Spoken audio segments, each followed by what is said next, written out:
right, so here he is, one of the more prolific takedown artists in the UFC at present. And when you get some praise from Daniel Cormier when it comes to your offensive takedown game, you know you're doing something right. And we talk about wrestlers and judo players and grapplers, but this guy just combines all of that. He is able to use foot sweeps from the grappling game. He is able to use throws from judo, and he's able to use wrestling from the wrestling game to take people down. He has an array of takedowns at his disposal, and he uses every single one of them. From the speed of the level change to the timing to the knowledge of where to go next. When the guy starts to defend, he's truly, truly something special. I don't think he could take you down, but tonight he doesn't have to. So in this matchup, prevailing wisdom is he'll be able to get this fight to the canvas.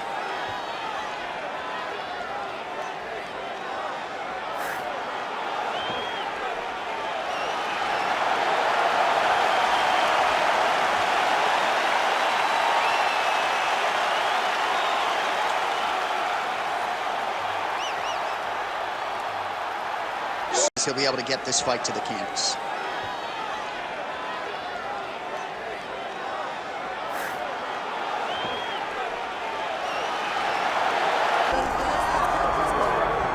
All right, folks, here he is with much fanfare, the reigning, defending, undisputed UFC light heavyweight champion.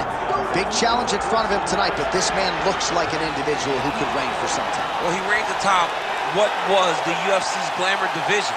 You go from Tito Ortiz to Chuck Liddell to Randy Couture, John Jones, Mauricio Shogun, who has so many great champions have held this title, that there is a lot of credibility that comes with it. This man loves that he is the 205-pound champion and knows how difficult it is to reign for a long time in such a tough division. A lot of budding contenders coming his way. We'll see how he handles this particular challenge here tonight.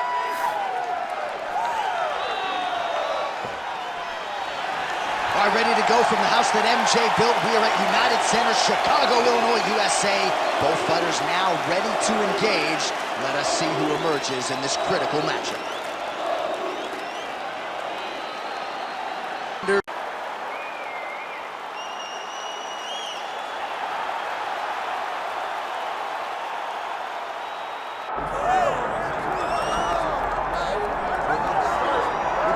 All right, well, a lot of fans have come out to see this man throw hands here tonight. You can argue he has some of the best boxing in this division, but fighters are a sensitive lot. It's like every time we put over his hands, he feels like we're saying out of the other side of our mouth that he's not well-rounded. That's not the case. No, we're not calling him limited at all. We're not saying this guy can't do everything, but what pops off the page is his hand speed, his power in his hands, his ability to set up his hands through his feints and his movements. He can do so many good things in the boxing realm that you lock in on that thing, but make no mistake about it. This guy is very well-rounded, but ultimately it will be his boxing that will allow for him to be successful. And defensively, certainly he's not going to be confused with Pernell Whitaker, but he moves his head very well, manages distance exceedingly well. Sweet Pea. And stylistically, oh, Sweet Pea. Sweet Pea was so good. All-time baby. May he rest in peace.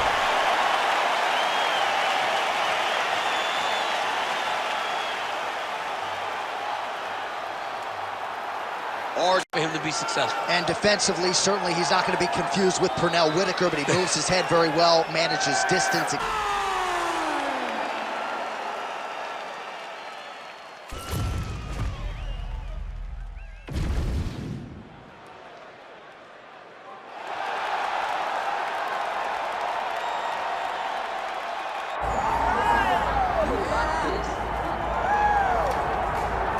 All right, so here's the former UFC strawweight queen, Thug Rose Namajunas. She's a very interesting individual, DC, because as much as she is a lifelong martial artist and loves to train, there's something about fight night and all of the accompanying emotions that she really doesn't care for. Yeah, she doesn't love it all that much, but she loves the preparation for getting in the octagon, and once she arrives there, she usually will give her best self. She's a fantastic striker. Showed that in the second Namajunas fight, but don't forget about all the submissions that she had from her time on The Ultimate Fighter, her time in Invicta, all the way to becoming the striker that we saw knock out Jędrzejczyk to win the UFC title. When she is at her best, as she was in that first round against Jessica Andrade, most people believe that she is still the best strawweight in the world. She will try to prove it again here tonight. Another big spot for Thug Rose Namajunas.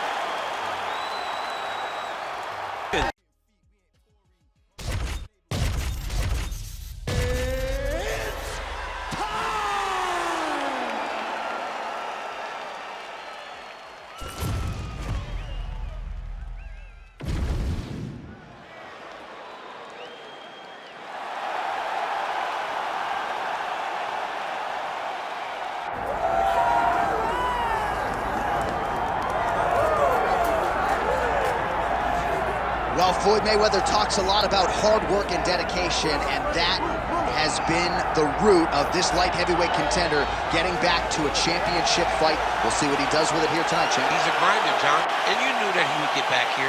You knew that he would find a way to put himself right back on the verge of becoming the man. He has seen it before. He has done it. He has been here. He recognizes and knows that the changes necessary were done in the gym. He's ready, he's prepared, he's sure, he knows in his mind that by the end of the night, he's holding championship gold. And there was a time when this division was top heavy. Now the top 15 is absolutely loaded. He has emerged out of that pack. We'll see if he becomes the new champion here tonight.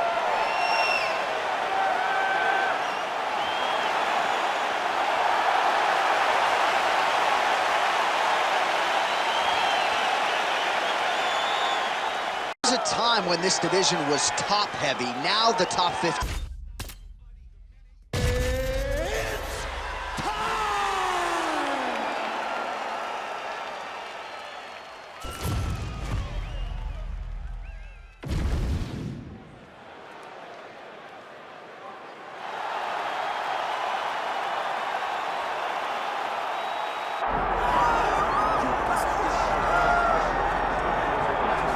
Well, he was a three-time NCAA qualifier as a Cal State Fullerton wrestler. He is a former two-time UFC bantamweight champion. He is Tyler Jeffrey Dillashaw, and he is ready to add to his legacy here tonight. And for all those wrestling accomplishments, he doesn't even need to use it. He's become a great striker under Dwayne Ludwig, a guy that can beat you with kicks, a guy that can beat you with the boxing, and the footwork is something that we haven't seen in the UFC for a very long time. TJ Dillashaw is one of the greatest bantamweights of all time. And he is truly in his element on Fight Night. Absolutely loves the bright lights and everything that Fight Night entails. Another big spot for Dillashaw here tonight.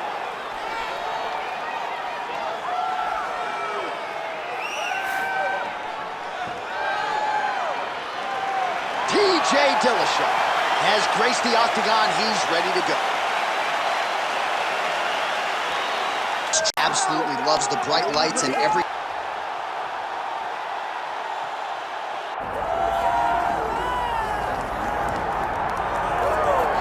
All right, folks, here we go. Undisputed UFC heavyweight championship fight, and all eyes are on the incumbent as he makes the walk here tonight, and he's enjoying every moment of it. Huge title defense beckons for him tonight. John, he loves where he stands in the sport. He loves the admiration that comes with being the baddest man on the planet. He knows he's the biggest, he's the strongest, he's the baddest, and he loves it. And he prepares as if he never wants to let that go. This man lives for being the best. This man lives to be in the spotlight. And time again, we see him defend this belt as if his life depended on it. Well, right, you lose this belt, it's essentially like walking back into your new life. He has no intention of suffering that fate here tonight.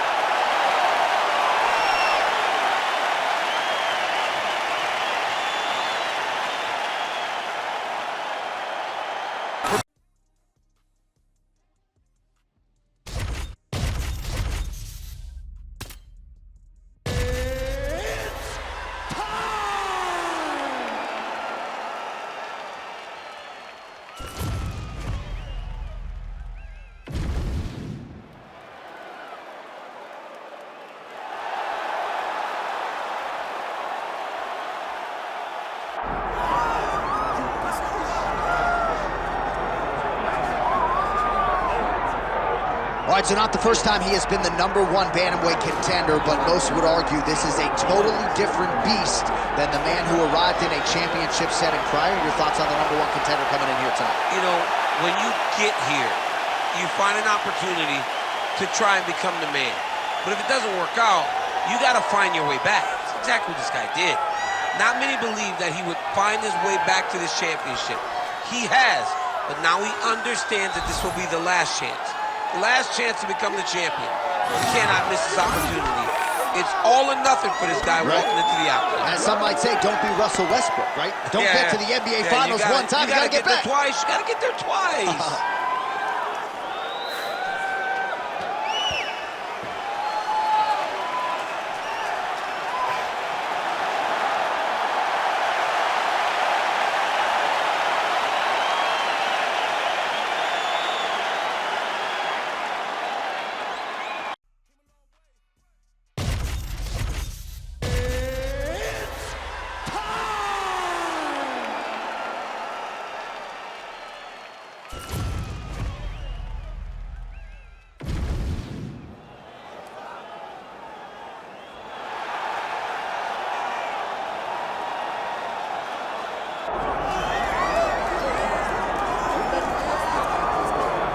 All right, so Valentina Shevchenko back on the proving ground here tonight. You got to think some of these super fights are going to materialize at this stage of her career. Perhaps a trilogy with Amanda Nunes, potentially a title defense against Zhang Weili.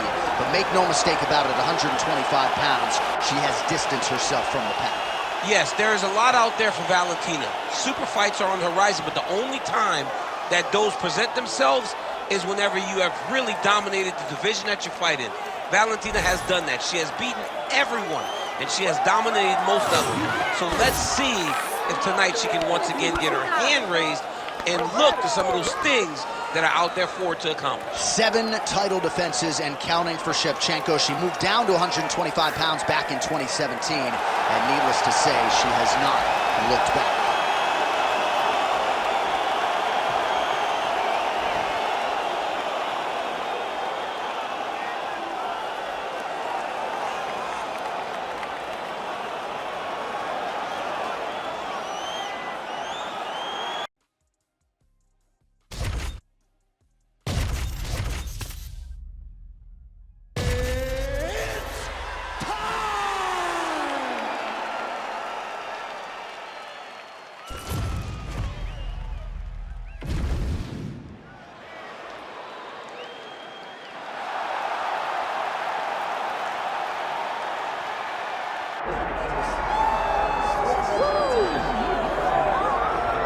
All right, well, a lot of people felt like he was going to go be a professional kickboxer. There's more money in the UFC, though. That's why he's here. We'll see if he can kick somebody's head off here tonight. I mean, and he's going to look for it.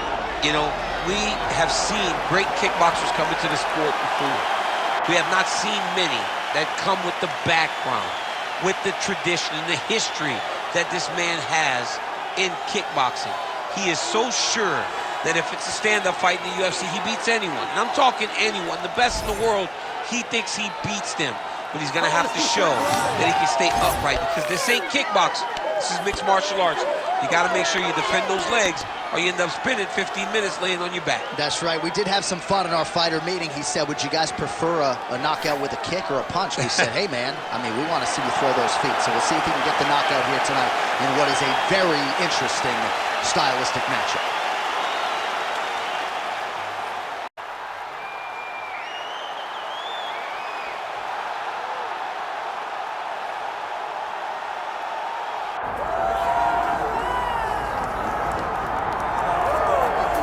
All right, so here she is, the UFC strawweight queen, Zhang Weili, as that first defense out of the way now. It was an epic clash with Joanna Jędrzejczyk, a fight that eventually will find its way into the UFC Hall of Fame.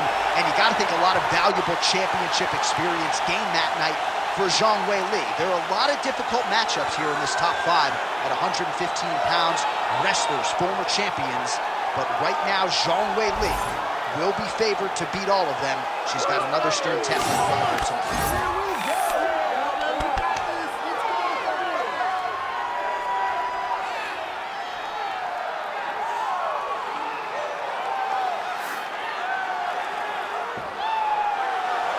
Magnum Zhang Weili. She has graced the octagon. It means we are set for our main event of the night.